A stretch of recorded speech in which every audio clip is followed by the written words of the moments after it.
Few traditions in the history of the world have exercised greater influence in their time or inspired more intrigue throughout the ages than Delphi. I'm NEXT, and this is ADEPT Expeditions.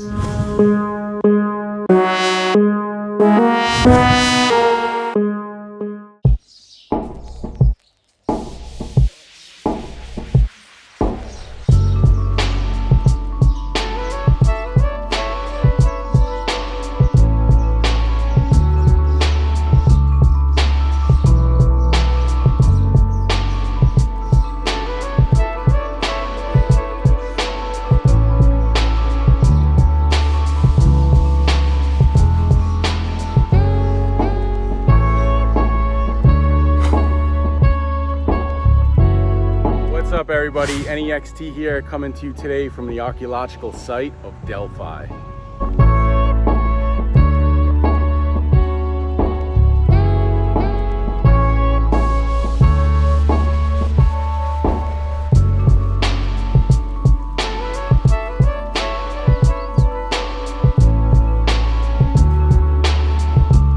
Just beneath the surface of everyday life is something extraordinary, something magical.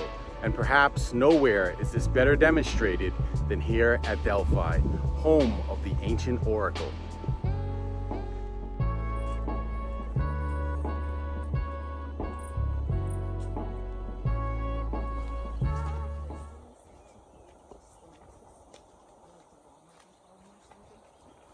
Yeah, probably. For support. I wonder if this is where you will have to get up and then kind of walk like this zigzag. Oh yeah. Not from this way they take it over. But then they just leave out because they have to get you over there. Zambia, Africa. Very nice. So it's not right.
Chambers underground.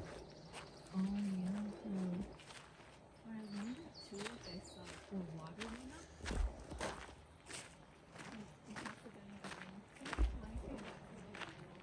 Yeah, I know.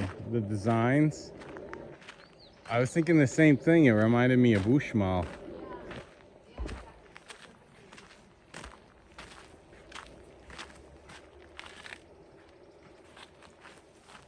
Like the X's. Yeah, there's like a bunch of statues.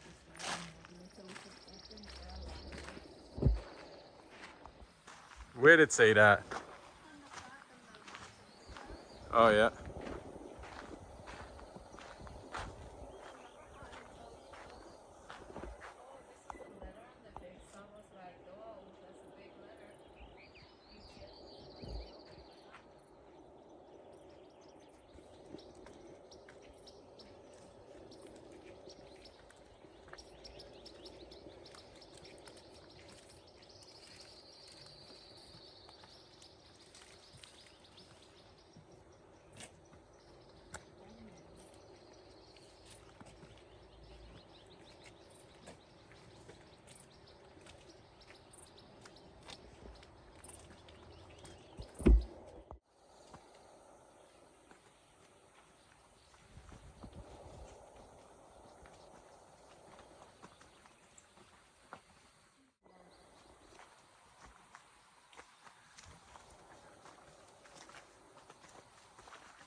So, oh look, I think that might have been pieces of the old sword, but it got all crumbled. And that's why they filled this in so that wouldn't happen to this part here. That makes sense.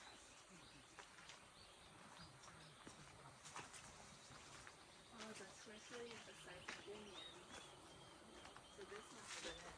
But I think there was a fire that happened here. I mean, oh, because I read in the museum, and you can see like how dark the stones are.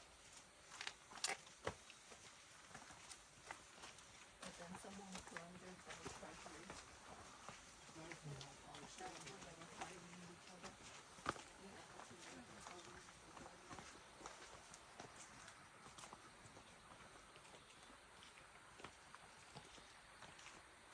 Omphalos.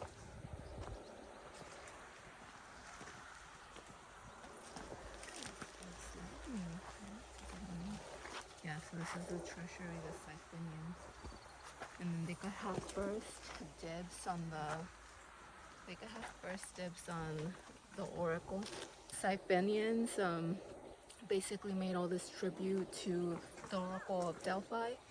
And the reason was not only, to appease the gods or, to do it out of free will because of their love for the oracle. They did it also just to gain favor and be the first to receive oracles. So they would like be the first in line, right? When you buy a ticket to kind of skip the line. That's what essentially they did. And that was another way to kind of also show your power. The more that, the more gold that you had, or like the biggest statue that you could give, and things like that. But it would be important that you were able to get your oracles on time, because they used the oracles they received to get war secrets, what was going to happen with the war or quarrel they had, things like that.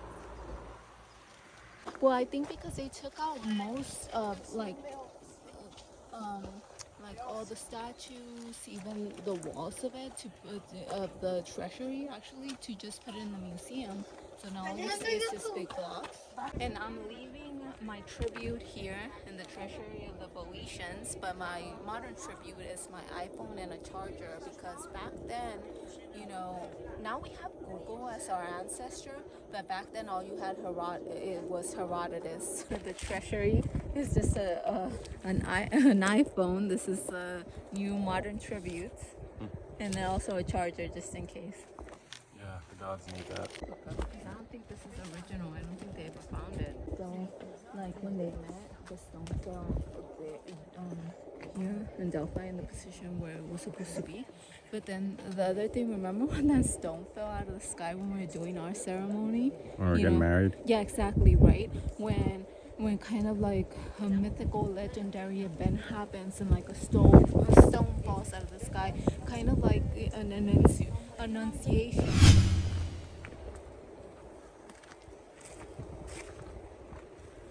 There's a myth or a story, a tradition actually, that Zeus released two eagles into the sky, and when those two eagles met at a certain point, that coordinate would become the center of the world, the center of the Greek people's world.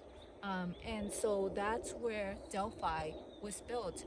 At the same time, when the eagles crossed, a big stone was dropped, and that was the Omphalos. That's the navel of the world, and that was marking the spot. Zeus let out two eagles, and then the two eagles crossed at this certain point. And when we look at the lore of the Mexica or the Aztecs, they also have a myth or a story, actually a tradition that says that there would be an eagle eating a snake on top of a cactus, and that would be where their center of the world would start. The other thing, some people do say that it's not supposed to be the eagle eating the snake or whatever, but anyways, it's kind of similar with the eagles being perched or being in a certain location, and that's how you determine where the center of your world would be. To add to that, I do have a personal story of when my husband and I were getting married at the archaeological site of Uxmal in a traditional Maya ceremony. The shaman was saying the vows, and then a big stone fell from the sky. We don't know what happened, but we asked the shaman what the meaning of that was, and he said that it was basically an annunciation.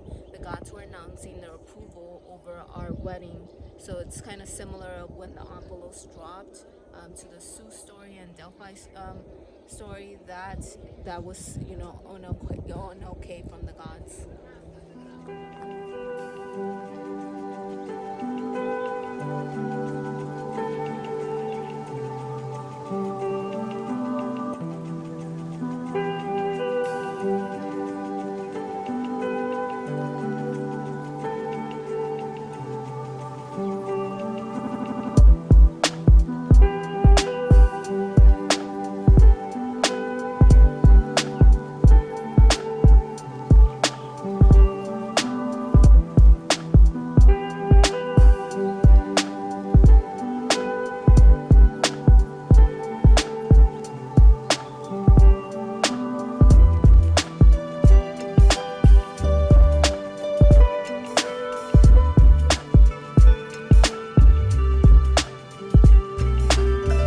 So here we are at the best preserved monument of the Apollyon Sanctuary.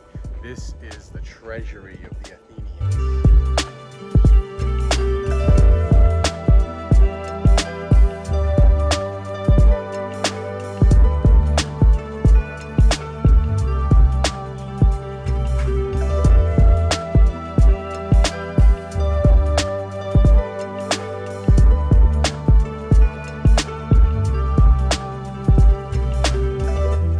So just beyond the treasury, about halfway up the walkway on your way to the temple, you notice this rough rock behind me. Now this is the rock where the oldest oracles would give their prophecies. They would sit upon this rock right there. And just over here in the distance is where we would have found the enormous, colossal Sphinx.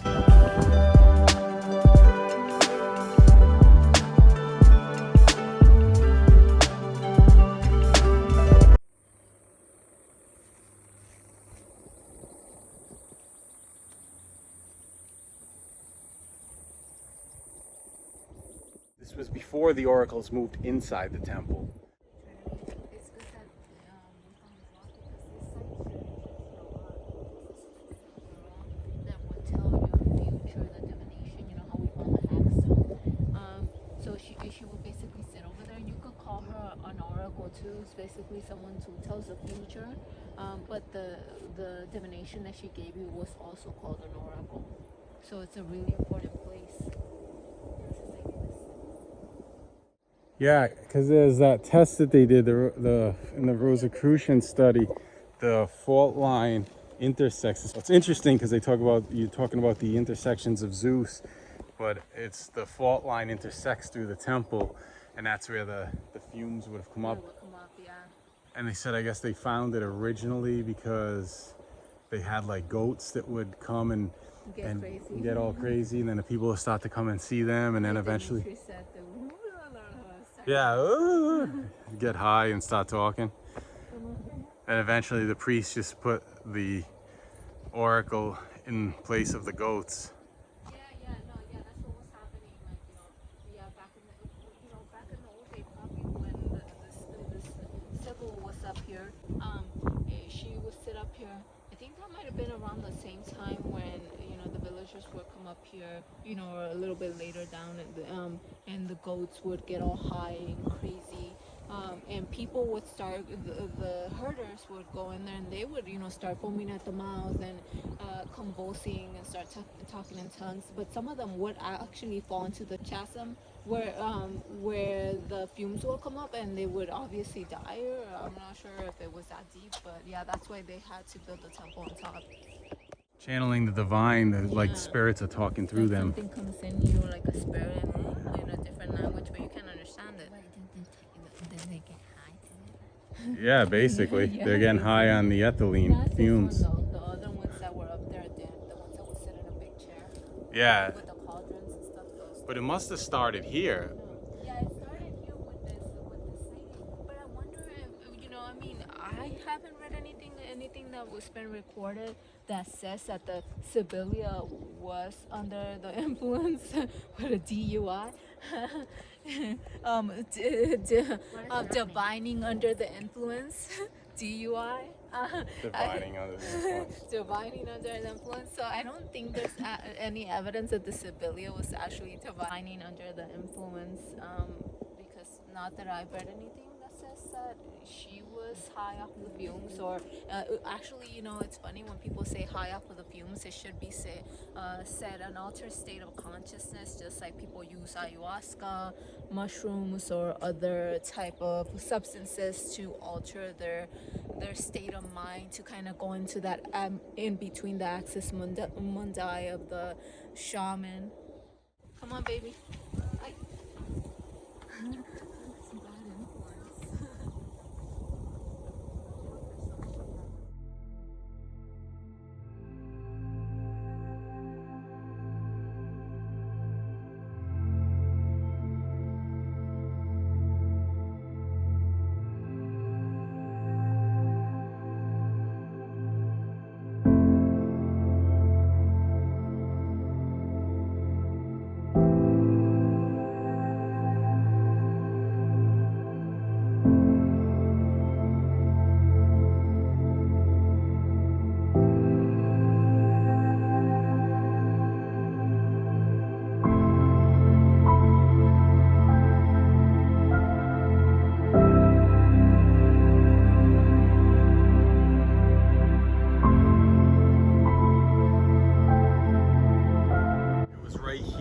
In this area where the ancient mystery dramas would take place, where there'd be the reenactment of Apollo slaying the serpent.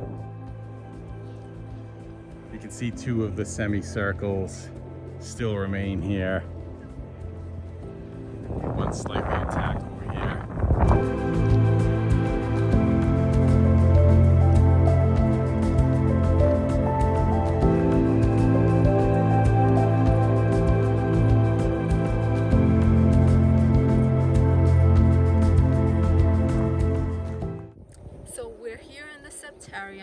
Where after they built the Temple of Apollo, they will reenact the god Apollo killing Pythos.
Savat Lagram the Tanta.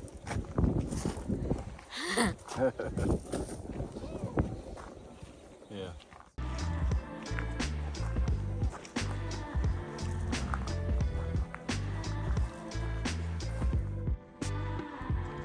So it's here at the Temple of Apollo that ancient writings tell us we would find the maxims of the 7 sages. Know thyself and nothing in excess. Man, know thyself and know the universe.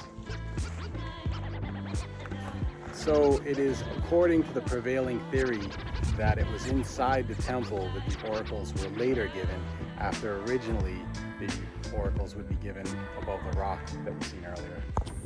Hear that, cicada.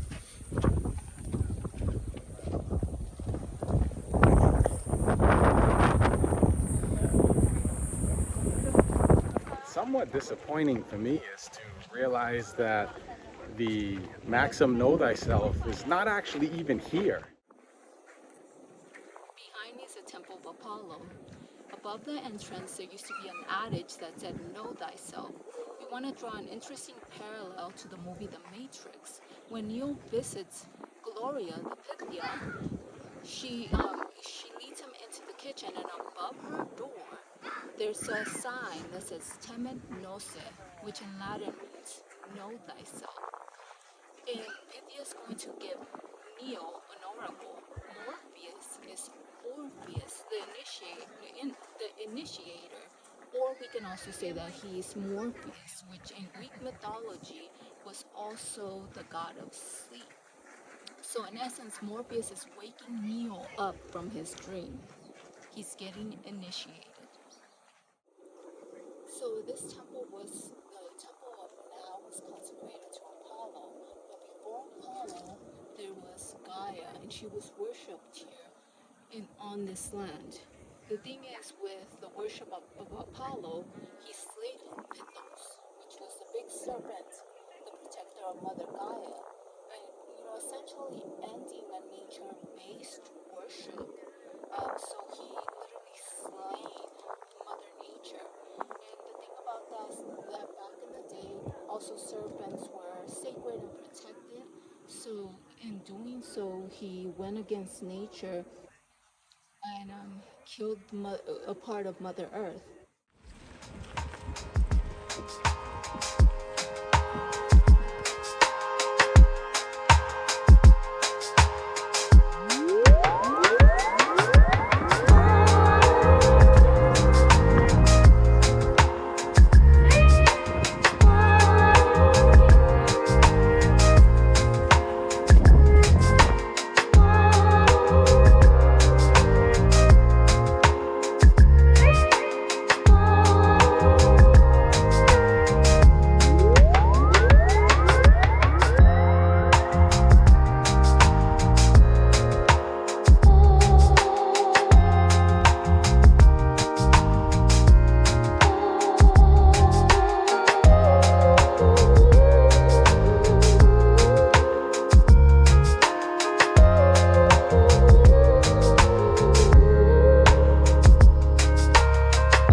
was here at the Castalian spring that one would purify themselves before entering the temple.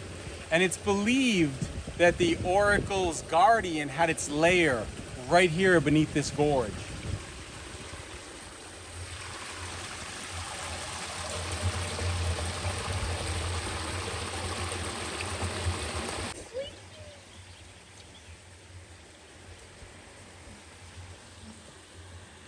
Only a